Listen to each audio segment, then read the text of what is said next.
Hi everyone, this is Backgammon Master Itzhak Solsky from the Backgammon Learning Center, and today the subject of our lesson is the doubling cube. The doubling cube. Here we see a backgammon board. It has 15 white checkers, it has 15 black checkers, just like your backgammon set at home. It even has beautiful brown dice.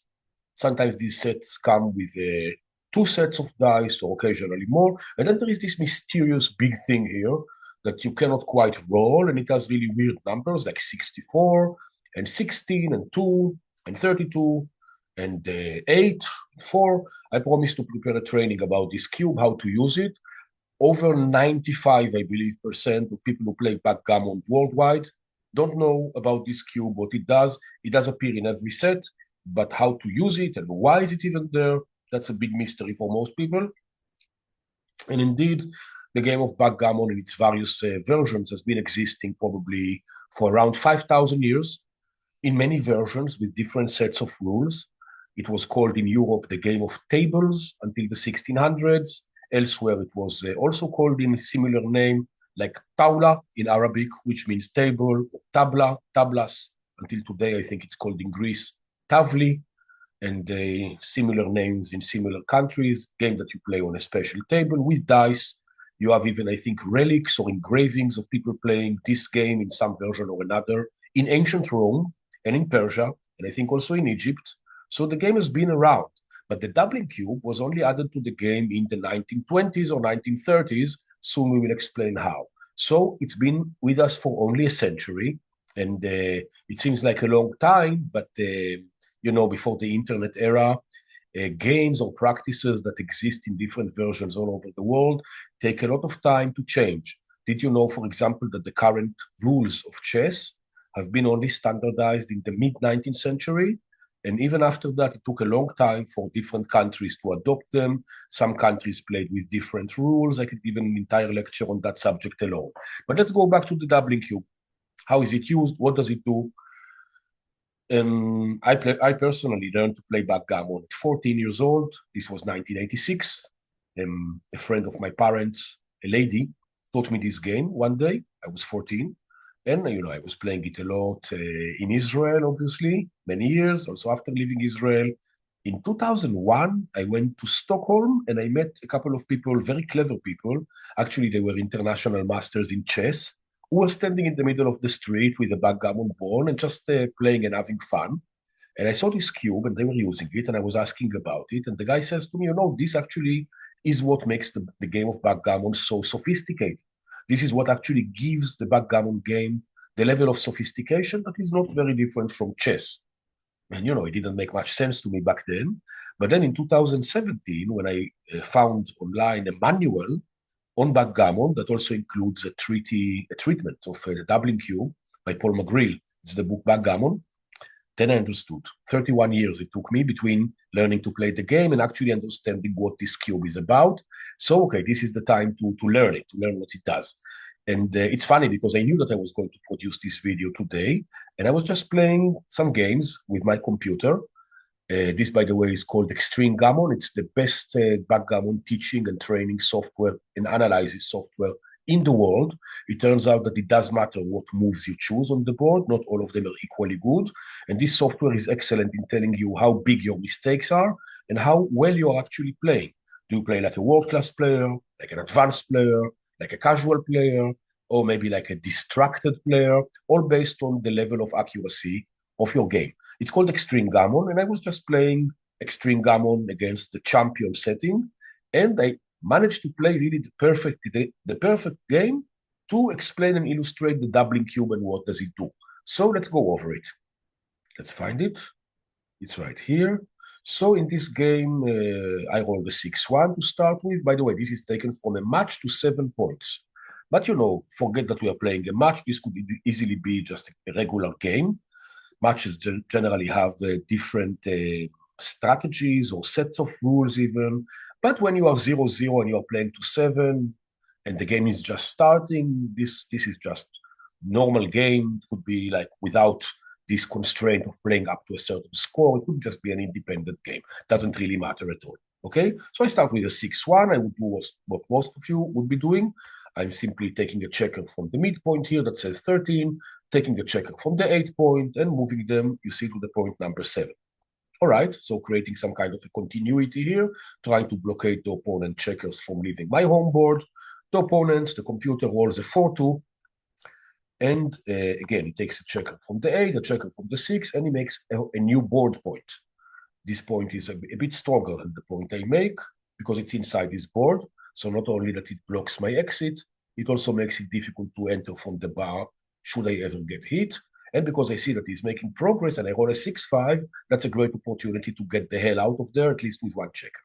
And the opponent rolls a 6-3, nothing remarkable. He could have run with this checker all the way to the 15. Instead, he plays 3 with this checker and brings the checker down in an attempt to maybe create a bigger or better barrier and don't let my checker run away.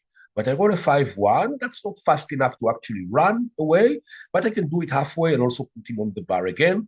I play 24-18. I put him on the bar. He rolls a 6-2 from the bar, entering on 2 on my point number 23. No, that's my point number 2. That is his point number 23, and hits me on his 7. Hits me from the midpoint, and suddenly I roll a 6-4, and I cannot enter. Remember what I told you about making this point inside this board? Suddenly it's hard to enter. I could roll double 4s or double 6s. All of these rolls fail to enter from the bar. Obviously, most of the rolls do enter, but still it's meaningful that he made his second point. I stay on the bar for another turn. He has his own problems to solve, obviously. He has 3 checkers back. I only have 1, so he keeps rolling, and he rolls a 5-2. And here you notice that he steps up from the 23 to the 21, and he creates something that we call an advanced anchor. An advanced anchor means a point that is inside my board, but in an advanced stop, close to the exit, monitoring my outer field, not making it so easy for me to come down from the midpoint. And well, if he ever gets hit, he can always enter with a 4 and land on this beautiful anchor. That's why it's called an anchor. It makes it impossible for me to close him out, to just fill my entire board with black checkers and make him wait and wait on the bar. It's a very useful thing to have, an advanced anchor. We call it an advancor for short. And he makes that advancor with his 5-2. You see, he was playing from the 23, and he was bringing another checker to the attacking zone here, from the 13 to 8. This time I do enter from the bar. I roll the 5-3. I chose to enter on 3 and play safely the 5. Also, it's nice to remove a checker from this midpoint. It has 5 checkers. Most of them are not doing anything. I mean, 2 of them I need to keep the point. It's nice to have an extra 2, but the 5th checker is a little bit extravaganza. So I would rather that it does something more useful. For example, becoming a single extra on my 8 points, so I can make the 5 point or the 3 point, or maybe attack him if he ever decides to leave the anchor. Very good stuff. He rolls a 5-4, and he uses a checker from the 8, a checker from the 7 to point on my head. He makes a point on the number 3, and he sends me to my bar, to the bar. I roll a 6-1, I do enter from the bar, I enter on the 1, and instead of running here to the 18 to put my head on the chopping block, I stay back, and I bring another checker here to the 7 point, another extra. So I have extras basically on all of my points on my side of the board, which will make it probably easier to make future points inside my board. I'm starving for these points because I only have 1. My opponent has 3, and it's his turn, and he rolls a 3-1. And now with the 3-1, he's making another board point. It's true that he leaves a single checker. We call it a blot on his point number 8. However, for the first time, the home board of my opponent begins to look really, really dangerous, even scary, with 4 points made that are also the 4 best points. Notice that they're all continuous, there are no gaps between them, and if I enter behind them, and it's not enough that I have to enter from the bar behind, I also have to jump over them to even come out. So this is really the best 4-point board arrangement which my opponent has, and my board is still virgin. I only have 1 point here. I roll a 4-1. I play very carefully not to open anything. I already have 1 checker open here in the back, but there is nothing I can do about it. At least I don't want to open anymore. I play a 4-1 from the midpoint, from 13 to 8. I no longer have any spares on the 13. I used all of them up, brought them to the 8 and to the 7 points, but I have to do that because leaving open checkers here is pretty suicidal. And he rolls a 6-4. Notice that with the 6-4, he could have played a checker from the 8, a checker from the 4. Sorry, a checker from the 8, a checker from the 6, and make a 5th and very dangerous board point. But probably my opponent decided that this is already overkill, His home board is strong enough as it stands, but what he really needs to do is start running away from my home board, so he doesn't get kind of weird rolls later, double twos, double threes, and get stuck there. So he runs with a 6-4, no risk. I roll a 4-2, and with a heavy heart, I hit a checker here from the midpoint, playing the 2, hitting the checker on the 11, and running to sanctuary on the 7 point. Why did I say with a heavy heart? Look at the final position. I actually have a blot standing here on the 13. A loose checker, it's true that my opponent needs to enter from the bar, but if he rolls anything with 1, 5-1, 4-1, 3-1, 2-1, double ones, he will hit my checker, and I can take some time to enter. I'm not in a very comfortable position. Okay, I could play this safely. I didn't have to hit him. I could play, behind his anchor. I could play inside my board. I could play from the 8 to the 2, or maybe from the 7 to the ace to the 1, or 7 to the 3 and 8 to the 6. I could make a combination of moves that don't hit, but I decided to hit anyway, even though it exposes a blot, because if I don't hit here, I will still be exposed probably later, and I'm giving him a free hand. He can block me on the 18. I can never leave. He can hit me. He can do many things if I give him the full turn. At least I force him to enter from the bar. And now this is a very interesting situation, because right now, if you notice, it is my opponent's turn, right? It is my opponent's turn. My opponent is on the bar, but my position is super delicate. This board has 24 points, and 12 of my 15 checkers, so 13 of my 15 checkers are standing on 3 points, right? 21 points are practically vacant from black checkers. We will speak about my checker on the 24 and my checker on the 13, but 13 of 15, almost 90% of my checkers stand on 3 points that are stacked very, very high, these skyscrapers, the 6, the 7, the 8, super inflexible structure. Let's say that my opponent rolls even something like 1-6. So he cannot hit me with 1 because he has to enter with 1. He cannot enter with 6. Entering with 1, playing the 6 really anywhere. And then, very soon I will be able to open something in addition to these 2 open checkers that I already have. So it's not too difficult to imagine my opponent hitting me and me staying on the bar for many, many moves, seeing him completing his board, winning a gammon. And that's kind of a bad scenario, but it is now my opponent's turn. And my opponent, this is the moment for him to double the stakes. And this needs an explanation what is meant by doubling the stakes. So normally when we play backgammon, we play for fun, we count the points. Some people play for money. Nothing wrong with that. You can play for a small stake. Some people play for higher stakes. Let's say that we play, for example, for $1 a point. So if you lose a game, you lose $1. If you lose a gammon, a doubled game, right? 2 points, it's $2. There is also a backgammon loss, 3 points or $3. And the doubling cube simply doubles the stake. So if you can win a single game or a gammon or a backgammon that are worth normally 1 or 2 or 3 points, the doubling cube makes it double. Simply, that's the idea. It makes it double. Let's suppose, for example, that my opponent can offer me a double in this turn. You see, if he offers me a double and I'm accepting it, which is going to happen, I take the cube, I take it on 2, and from now on, I own the cube. The opponent can no longer use it. It belongs to me. It's on my side. It says 2, but the value of the game is doubled. So winning the game is worth now $2, a gammon is $4, and a backgammon is $6. Now, because I own the cube, I'm the only person who can redouble the opponent later if the position improved. You're going to see this in the game at some point. However, if I redouble the game, then if my opponent decides to take it, it goes to his side of the board. He owns it, and suddenly the win of the game is worth 4 points. A gammon is 8, a backgammon is 12, but the cube belongs to my opponent. So you see that when one party has the advantage, let's say that I have the advantage. For example, if I decide to double the stakes to 2, I'm making it a trade-off, okay? I'm not completely earning the doubling of the stakes. On one hand, it's nicer to play for higher stakes. Obviously, it would be great for me to play for $2 a point if chances are that they win. If the opponent accepts the double, later we will see what happens if he doesn't accept the double. That's also an option. The opponent is not obliged to accept the double. But let's say that he accepts it. The trade-off is now that he owns the doubling cube. I no longer have access to it. I can never redouble to 4, only he can. And this implies many interesting things about game strategy that we are covering in other videos and we will cover in more videos. But remember, it's a trade-off. You, as the leader, you enjoy playing for doubled stakes, but you are giving up cube control only the opponent has access to the cube. Contrast it with the opening position, you see that it says 64. 64 basically means a value of 1 point. Most of the doubling cubes don't have the number 1. Some of them do. Instead of the 64, it says 1. Yeah, then it says 1 and it's in the center, or it says 64 and it's in the center. In any case, it means 1 point, and both players have access to the cube. But the moment my position is strong enough that I would offer the doubling cube to my opponent, it's a trade-off. I get to play for 2 points, which is what I wanted, but the opponent gets control of the cube.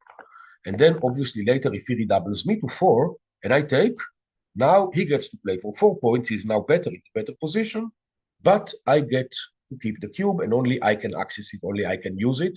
I can redouble to 8 later if the position favors me, but the opponent, no matter how good the position is, the opponent will have to allow me to play the game to the end.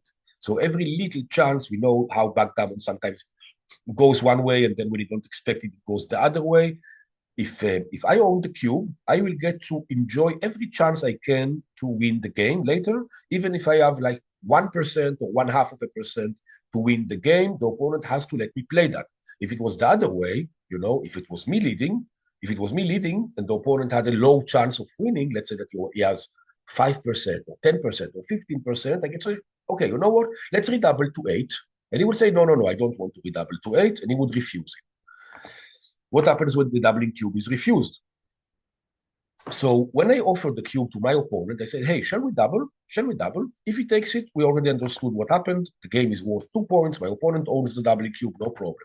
But the opponent can say, no, I don't agree to the redouble, in which case the opponent loses the current value of the doubling cube, which means 1 point. He says, no, Isaac, the game is over. You win 1-0. Let's start a new game.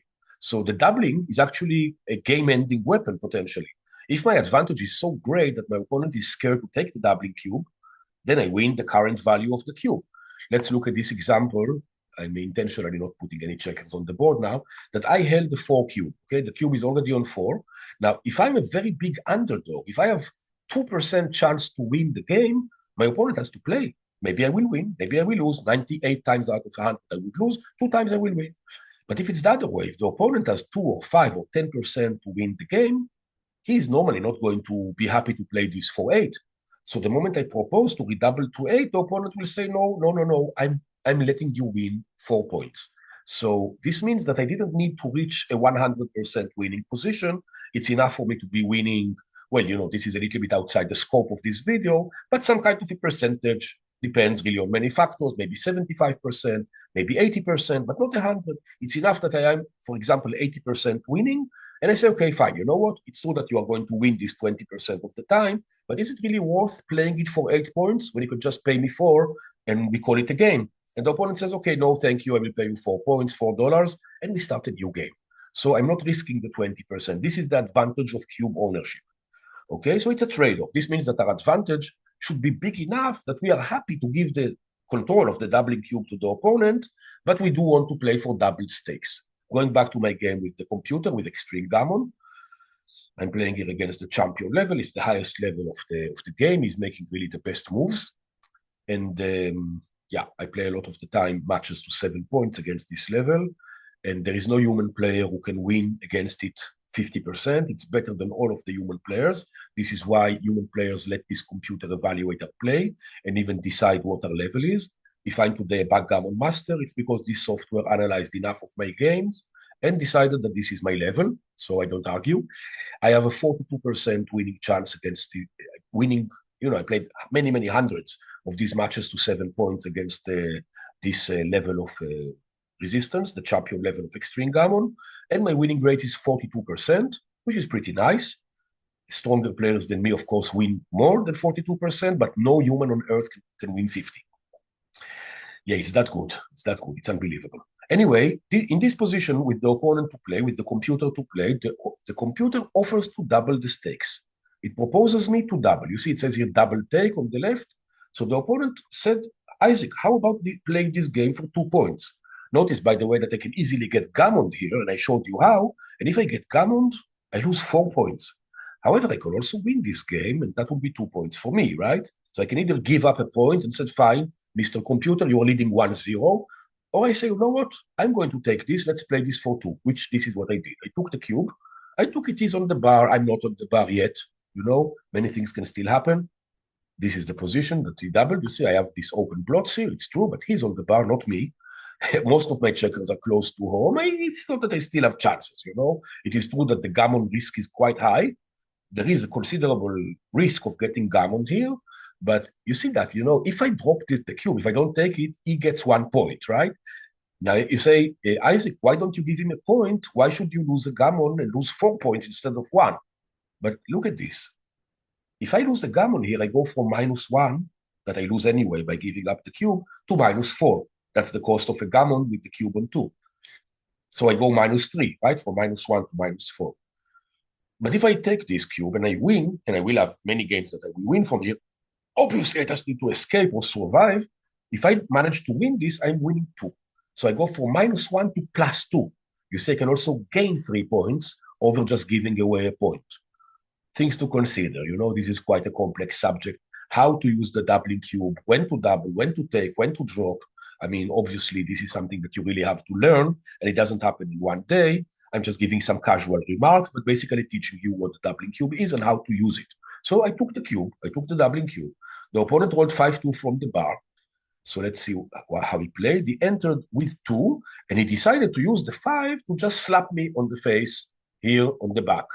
Normally, this is a weird move a little bit because, he doesn't want me to escape with 6s probably, but also he wants me to stay on the bar and gain enough time to hit this other checker, where this is really getting scary, and he's going to be winning many, many gammons, closing me out. I will be staying on the bar for many rolls. He will bring all his checkers around. He will remove them from the board, burn them off.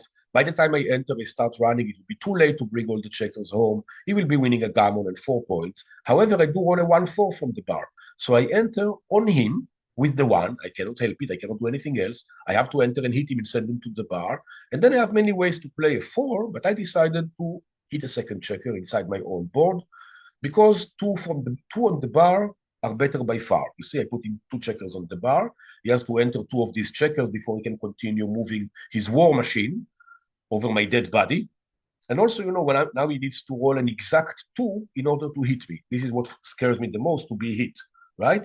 Either he rolls an exact 2, or he rolls double 1s. Double aces, he can actually hit 2 checkers. He can enter 2 checkers on my 1 point, hit this one on the 2, and hit this one on the 13. Totally nightmare scenario. However, if he doesn't roll double 1s or 2, all of the other rolls fail to hit. Let's say that he rolls 5-1. Earlier, he could have entered with a 5 and hit me with the 1, but not with 2 checkers on the bar, right? He has to enter, and then I can probably save something, cover something. Okay, somehow survive this, no? So he rolls from the bar, he rolls a 2. He rolls a 4-2 from the bar, puts me on the bar, you see, entering from the bar on me. 1 checker he enters on his anchor, the safe space, and he hits me. And now I need to enter. I roll a 5-3. I stay on the bar, so scary. He can hit me with 1s, but he can also hit me with 5-4 or with 6-3. Very scary. He might, maybe he will hit also with 5-2 if he plays from the 17. Maybe not. Not sure. Maybe he will run a checker. That's probably stronger. Anyway, he does roll a 5-2 and he does run a checker. Of course, he has 4 checkers inside my board. At some point, they need to leave. He cannot just keep accumulating them here. That's not his idea. I roll a 6-1. Thankfully, I enter. Not only that I enter, I also make an anchor. This is not an advanced anchor because it's on the rearmost point. It's the most dangerous anchor to have because it's very easy to block it and to put, a mountain of checkers in his road. We will see the computer try to do exactly this. But I enter here on the 24. I play the 6 safely.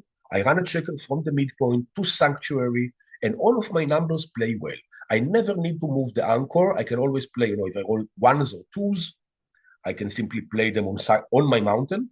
If I roll a 3 or higher, I can play behind the anchor. So it's not so easy for my opponent to hit my checkers anymore. So if worst comes to worst, I will probably lose the game because these checkers are stuck behind. I will probably lose the game, but I will not get gammoned. Most likely, I will have the time, finally, eventually, to run these 2 checkers all the way and enter my home board and most likely save the gammon, which is good. Likely, there are no guarantees, especially that he rolls a double 3 now. And notice how he blocks the exit. I can never escape with 6s anymore, which is really unpleasant, Notice that he has 5.5 points blocking my exit. Theoretically, I can still escape with a 1-6. Or I can roll 1 and maybe later roll a 6. But, if he blocks this point, forget it. This is called a full prime. a full barrier of 6 consecutive points, and you cannot skip it. You cannot do anything about it. Total nightmare. So that's what he does. I also roll a double threes now, right after him, and I have to play, inside my position. Double threes is a big roll. I have to move 12 places, 12 pips, so it's transformative. Notice that the 7 point cannot move at all. So I move 2 checkers from the 8, 2 checkers from the 6. I make 2 new board points. My position becomes a bit more flexible, a bit more pleasing to the eye. But the problem is these 2 checkers on the 24, they cannot move. I'm probably losing the game. And he rolls a 2-1. A 2-1, okay, he decides that he doesn't want to take the risk of leaving this checker open because really, why does he need it, right? He doesn't need to take this risk. If I come out, he might be hitting me with the checkers that he still has behind. If I come out with a 1-6, he shouldn't let me put him on the bar. So that's what he plays. And I also roll 2-1. And when I roll a 2-1, I have a dilemma. Because on one hand, I do enjoy having the anchor here because I can never get gammoned. He has 11 checkers here ready to attack me. Notice that he only needs 12 to close me out. So playing the 1 is really risky. I will get gammoned a lot more often. He can put my checkers on the bar, and you know the nightmare scenario. However, this checker that goes here very quietly from the 24 to the 23, he sees daylight. He breathes oxygen. He can see the life. He can see the exit. He can see the dancing people, the lights, right? The traffic. He can breathe. He can see beyond this kidnapper's home, and he can breathe freedom. And freedom is worth everything. Sometimes you don't do that because the gamma risk is really too high. But the opponent only has 11 checkers here. 3 checkers are still in my board. He still needs to bring them around. He can hit me. He can also miss. I'm also beginning to have a board. It's not so easy to win a gammon anymore. And threatening to escape definitely improves my winning chances, even though I will get gammoned a lot more often. Let's see how this continues. Opponent rolls a 6-1. So he runs a checker away. He cannot hit me. Happily, he didn't roll a 5 or a 4, but he runs a checker from the 21, and he prepares a beautiful a royal reception for me if ever any of my checkers pops out on this part of the board. Then he prepares a beautiful welcoming committee here, sitting on the 14 and the 15. I roll a 5-1, which I'm very grateful to, because notice the anchor is reestablished on the 23. The anchor is reestablished, beautiful. But now it's a different anchor because this is an anchor that can see daylight. I can escape with double sixes. He will be so pissed if it happens. He will be so angry that I roll double sixes. But I have probably many rolls to achieve the double sixes, and double sixes can happen. They can happen, if not this turn, maybe next turn, maybe the turn after, the turn after, the turn after. Suddenly there is hope. Not to mention that in some cases I can roll a 6 and something that hits. Maybe one of these checkers is going to come nearer. Now he needs to be careful. If a checker comes anywhere near, suddenly 6 and something can hit him. And, he needs to enter my board, escape my board. My board will get better. I will be covering this plot on the 2. So suddenly it's a little bit more optimistic and winning chances reappear. My opponent is still a very big favorite. Notice that the opponent can play with these 2 checkers. And me, I will soon need to start clearing points here and making it easier for him to escape. He can still establish the 17th point and again have a barrier. Many things can happen, but at least I'm better off on the 23 with my 2 checkers than on the 24. Opponent roll a 14-7, plays 1 checker on top of the wall. This checker will be missing for making the 8 point. Good for me. I roll a 6-2. So I play, I'm making my rearmost point here, and I put 2 checkers open on the 2 and the 3 that are easy to cover because I will soon need to move from the 8 and from the 7. I don't have any more flexibility here. The opponent still has some. And the opponent plays, he rolls a 5-4. 5-4, what does he do? Let's see. Yeah, he runs this checker closer. Notice I can hit him with a 6-2 now. And this checker he plays inside his board. Good. I roll a 5-4. So I break my 7 point and I cover my 2 blots. And now I make a very dangerous board. It's a 5-point board. My board for the first time in the game is more dangerous than the opponent's. You remember how it started? I had just 1 solitary point. And because of my anchor, the opponent was deterred from trying to make more points inside his board. He still has his 4 original points. They look a bit less scary now that I have 5. Obviously, my opponent is still better because he's running home very soon. I'm still stuck behind this prime, but if he ever gets hit, things can become dangerous for him. Remember who owns the doubling cube? It is me. No matter how desperate, you've seen me in very desperate situations in this game, but I was holding the doubling cube. Nothing bad could happen to me. The opponent couldn't double me out of the game, couldn't say, hey, you want to play for 4? No, you already used this power. This is what he gave up, right? When he doubled me, he gave up cube control. Now I own the cube. Only I can redouble to 4 if things go my way. They are not my way by far. But, that can happen. Let's see how the game progresses. Opponent rolls a 6-4, runs a checker for my home board. It takes a risk that I hit. Now, notice that my position is still not that easy, obviously, because I need a specific 4 or a 1 to hit. Imagine that I roll something like 5-4. Yes, I have to hit, but I have a checker exposed. He can hit me back. Suddenly the gammon risk is alive again. I need to enter inside his board and yada, yada, yada. Now, I need a specific 4 or 1 to hit him, and I need a specific 6 to escape. It's not easy to escape from behind this barrier. This is called the 5 prime. It's not a full prime. It has 5 points. Possible to escape, but not easy. I need to roll a specific 6 with 1 die. And notice what happens next turn as I roll exactly what I need. A 6 to escape and a 4 to hit. I hit him with the 4. I leave the checker exposed, but obviously I want him on the bar now. I don't want to run. Imagine if I didn't hit him, I could have run, I could have run with the 6-4. I could have run with this checker all the way, and he can hit me 1,000,000 different ways, and what a nightmare. At least I hit him. At least I put him on the bar. So suddenly he needs to roll a 4 right now, or else he's in deep trouble. Not to mention that I can escape the other checker with the 6. I can close this point with the 1 or with the 4. I can hit this checker. Maybe I will have more turns to hit this checker. Suddenly I can also win gammons. It's the opponent's turn. The opponent rolls double 2s. It doesn't enter from the bar. He didn't roll a 4. It's true the double 2s, 2 and 2 are bound to 4, but this is not how backgammon works. You needed to roll a 4 on a 1 die, on a specific die to enter. 2 and 2, the 2 is blocked, he just cannot enter, okay? So I redouble the opponent. I sent him a redouble to 4. I said to my opponent, would you wish to play this game for 4 points? I mean, you can give up. You can give me 2 points. I will be leading 2-0. But notice that if you take this cube on 4, and if by any chance I happen to win a gammon because I close you out, and I take a second checker, and maybe you don't enter and you don't come home on time, suddenly I'm winning 8. 8. So the opponent was really scared, and he decided to drop and give me 2 points. So now you understand how the doubling cube works. Let's pause this video for a moment.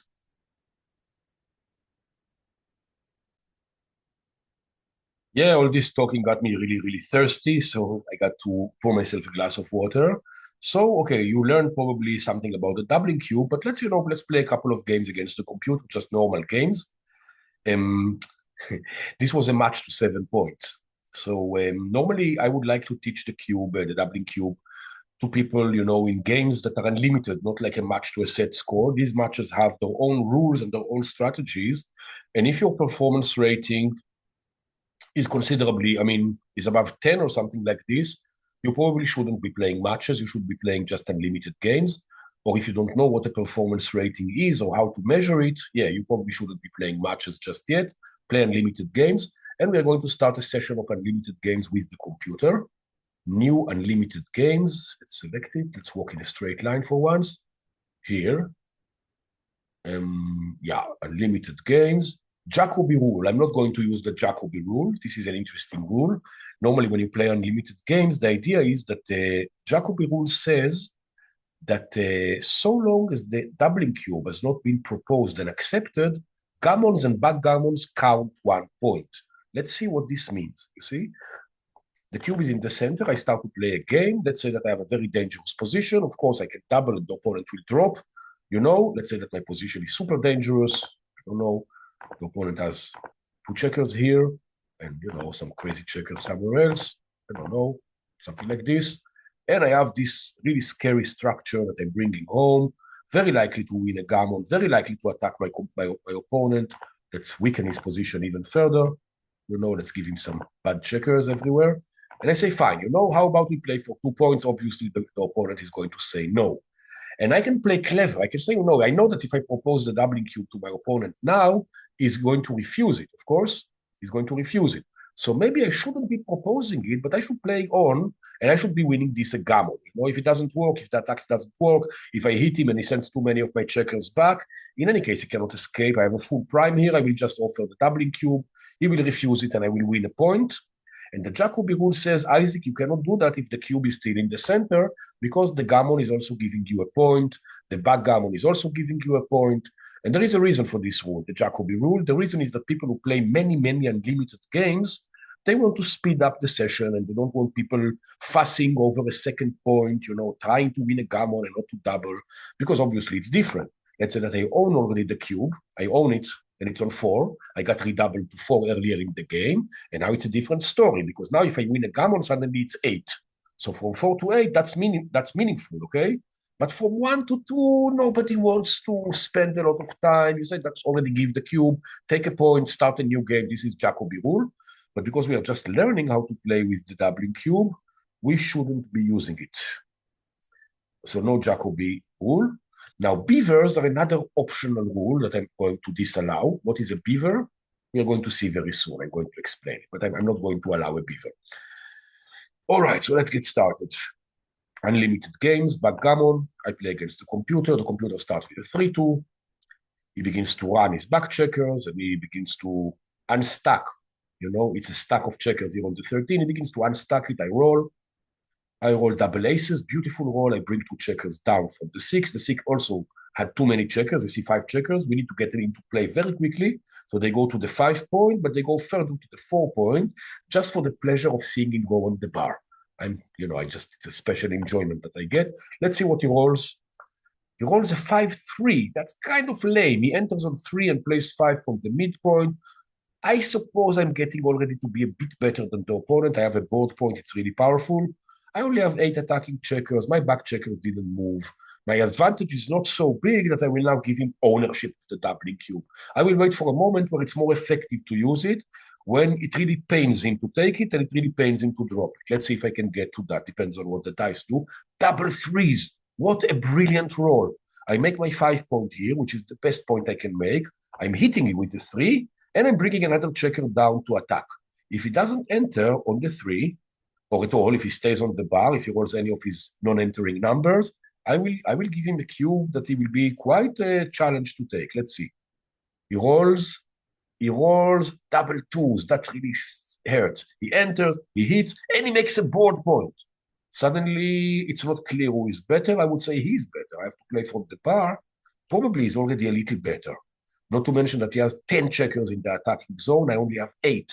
So even though my home board is slightly better, also I have 3 checkers back, he's probably getting to be better. Okay, so I roll 1-6. What do I do with the 1-6? Of course, I enter with 1. I will hit him simply because my board is stronger. I have to use my 1 advantage in this position, so I hit. Let's see what he does. He rolls double 5s. He stays on the bar. Brilliant. I still feel uncomfortable. This 3rd checker on the 24 is super ugly. 3 checkers here that just have to move all the way around the board. That's really, really ugly. But also I need to cover this one, and I cannot cover it with a straight number. Like I cannot cover it with 1 dice. With 1 die. I need a combination to cover it. So, it's not like I'm very comfortable just yet, but I'm happy that he stayed on the bar. At least I can breathe. And now look what I'm rolling. Double 6s. So tempting to take 2 checkers from the 13 and put them on the 1 and make it harder for him to enter. But I think it's more urgent to bring these checkers out. 1, 2, at least 2 of them. Let's bring 2 of them out. And now I can bring 2 checkers to the 7, which is also very tempting. Or I can bring the third checker will come out. I will roll another 6 at some point and come up. This checker, it would be nice to put it on the 4 to cover the 2. But, extending my barrier must be important. So I'm putting here a 4th point to block his exit, especially if he enters on 2 and hits me, or on 1. He will feel the pain of having to go past another point in my blockade. Okay, let's see. He rolls 3-6. He enters with a 3. I blocked his 6 here. But he goes, you see, I blocked his 6s. This pawn that I have here on the 18, he blocked his 6s from the midpoint successfully. So he has to make another point here accessible. Now I'm clearly better. I only have 1 checker back. I have an anchor that is more advanced. This anchor is kind of half advanced, not really, but it's a strong anchor. Probably still has a lot of chances. I shouldn't be doubling him just yet. I should roll. I roll a 6-5, brilliant roll. I just escaped all the way with this checker. Now my advantage is really, really clear, but I still need to move this anchor from the 18. I'm not fully escaped yet. Not quite fully escaped. Let's see what he rolls. He rolls double 3s. So he's also making this 5 point, which is really strong. And he opens 2 blots inside his board. Maybe this is a great moment to escape. If I roll a 5-4, a 5-3, maybe this is the moment to escape. Because once I escape, then I can already think about doubling the game. Let's see. What did I roll? 5, 6. Should I escape? What do you say? Or should I make another board point? I can play 13-2 and I make another board point. I can play 13-7, 10-5, and just, bring checkers to a flexible place. No need. Because I'm flexible, maybe it's not urgent yet to cover, right? Because, if I play 18-7, which is really what I'm considering, there are several rolls that allow him to hit me and cover one of the blots. I probably don't need it just yet. I still have enough flexibility here. So let's make a fourth board point and let him play. The game is close to balanced. I think I'm a little bit better because of the anchor that is a little bit stuck behind. He still has the two open checkers here. Let's see what I roll. I roll double fours. What a brilliant roll. Okay, so now, unless you roll something really dramatic, I can actually offer the doubling cube next turn. And he rolls 6-3. He can escape a checker from here, but he prefers to play inside his board. Here, I suppose that I should already be sending him a doubling cube. Yeah, because, I'm fully escaped. He still has to prove I will runs away from here. He might run into having to move one checker and letting me hit him or something. He's building a very dangerous board. But I think I should already send the double here. Let's double. I double. He decides to take. So now he owns the cube, but we play 4-2. 6-3, this is brilliant. I just bring both of the checkers from the midpoint. This was the point that I wanted to clear. And notice that this position probably wouldn't be taking my cube. I would be losing my market. In this position here, I sold the cube and he bought it. But here, after I cleared my midpoint, if I now offer the cube next turn, he probably would refuse it and I would just win 1 point. So I gave myself a chance to play 4 more. That's nice. Let's see what he rolls. He rolls a 5-2.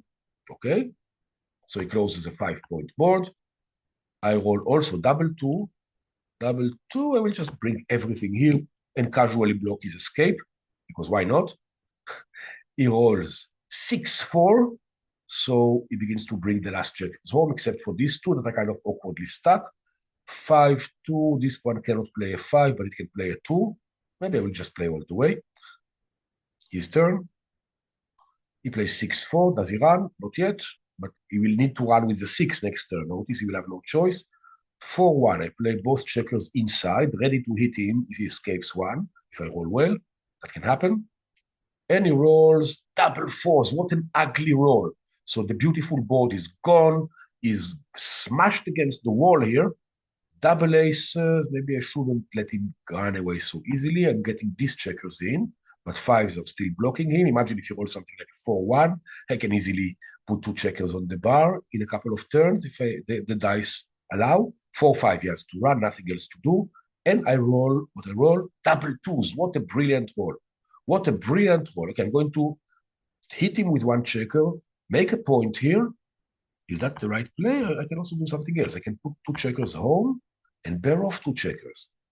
Probably it doesn't matter so much which of the 2 plays I select. I can also just hit him with 2 checkers, but this is a nasty block to leave. He can hit me, he can run out. I don't like this very much. So probably hit and run and bring 2 more checkers home. All of my numbers from here will play safely. No problem. There are no bad numbers, so let him enter on the 3. Probably I'm not winning a gammon here, but it's nice to put him on the bar. 3-1, beautiful. So 3-1, I just close the last bar point, the last board point, and I play alone now.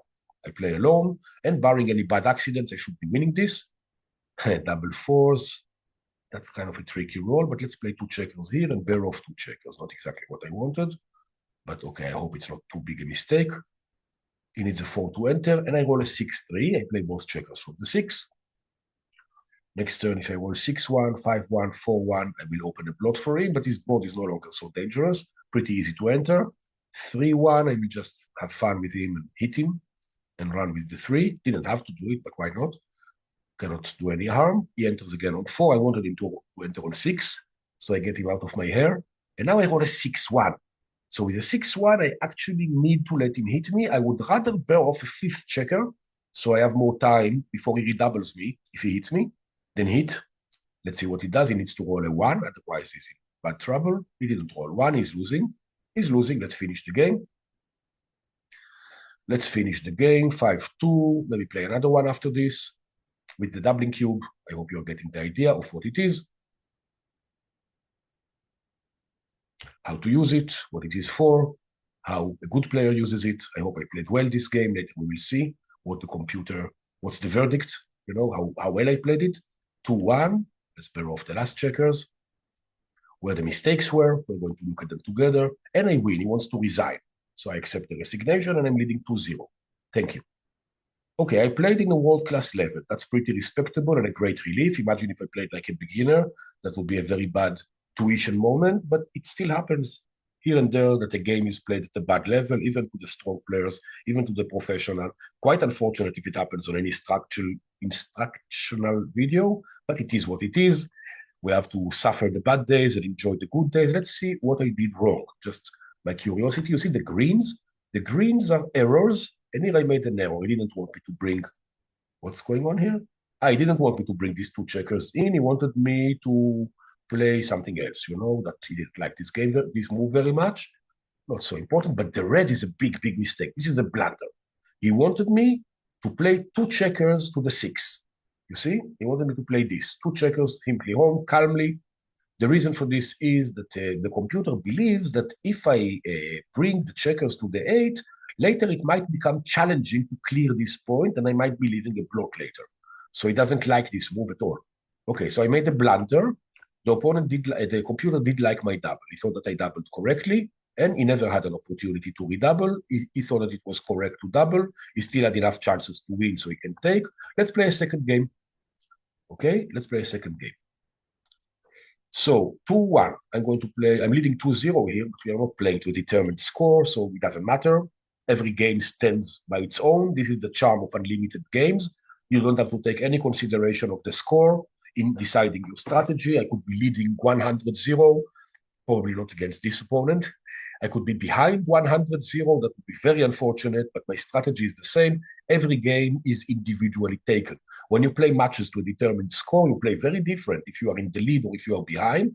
And these adjustments are so sophisticated and clever. That is why I don't recommend anybody to play matches to a determined score before they can get their PR, the performance rating, to around 10 or better.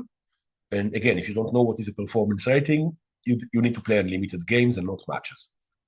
All right. 2-1. I'm going to unstack or remove an extra checker from my two most crowded points. A checker from the 13, a checker from the 6. It's true that he can hit me, but if he doesn't hit me, I'm going to make a very useful point. And if he hits me, okay, I just enter. I mean, his board is not yet so dangerous, no problem. I will come around. Obviously, I prefer it if he doesn't hit me. And I would also prefer it if he didn't roll double 6s, because after he rolled double 6s in the opening, many times I will be doubled quite quickly.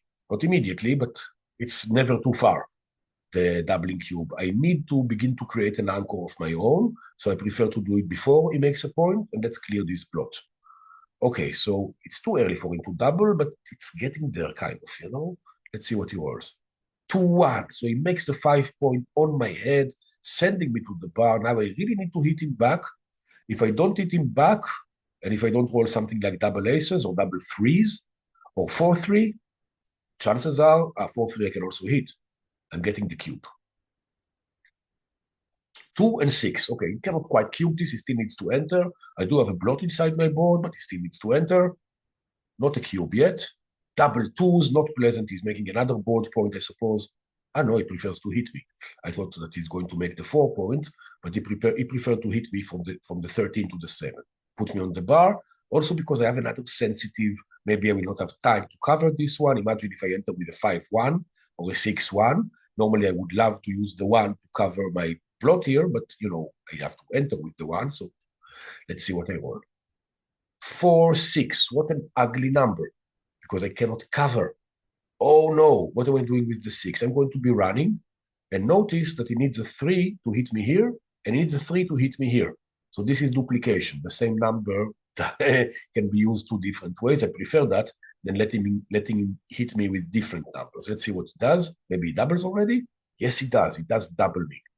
But I still take this. I don't think that I'm completely desperate yet. I will take this cube. I hope it's correct. Okay, so now I control the cube. He can never cube me again until I give it back, if it ever happens. And it didn't hit. Everything is good. I can still play. Obviously, I'm an underdog. I shouldn't be redoubling this anytime soon. I cannot quite make this point that I wanted, but I can make the point near it. So it's at least my board is not naked. I have a second board point and a half. And let's see what he does. If he hits me, at least I feel better. At least I'm in the game. He also has a checker back. I also have 2 points inside my board. Okay, it's a game now, okay? I took and I survived. 5-2. Again, he doesn't hit, but he escaped the checker. Okay, so I have a checker back. He has 3 checkers on my 18. This can go either way. 2-3. 2-3. What do I do? Let's make a third board point. Or should I come to the 21? I'm going to think here for a moment. I'm going to just take a little break and think about my next move. How am I going to play this? This is not easy, not a simple position to play. Aha. So, okay. Probably I shouldn't come ahead with this checker. Should probably make a third board point, 3-2. Okay, I have a better board then. Let's see what the computer does. I hope I played the right move. 4-1. 4-1, he couldn't do much with it. It's good for me that he rolled it. Many of my rolls escape. 1-6, 2-6, 2-5, I escape. Let's see what I roll. 2-1. Okay, not exactly what I wanted. I will advance just one triangle here, and I will bring this checker to safety. Maybe I can run up next turn with a 6. Let's see what happens. He rolls 6-2. Okay, so he runs back. Imagine if I roll a 6-1, I put him on the bar. That would be awesome. 4-2, that's unfortunate. Unfortunate, that's not the number I wanted. I need to give up a point. I can play inside my board, but it's even uglier. So yeah, very unfortunate roll. I'm going to play it like here. Let's see what he does. He's better, but he cannot double me. Notice, he cannot double me. He already did. 5-1, so inflexible. He doesn't want to give me a blot to hit. Of course, let's roll a 6. Let's roll a 6. No 6 for me. No 6 for me. I'm going to be playing this inside my board, trying to make another board point. Let's hope he doesn't point on my head or something.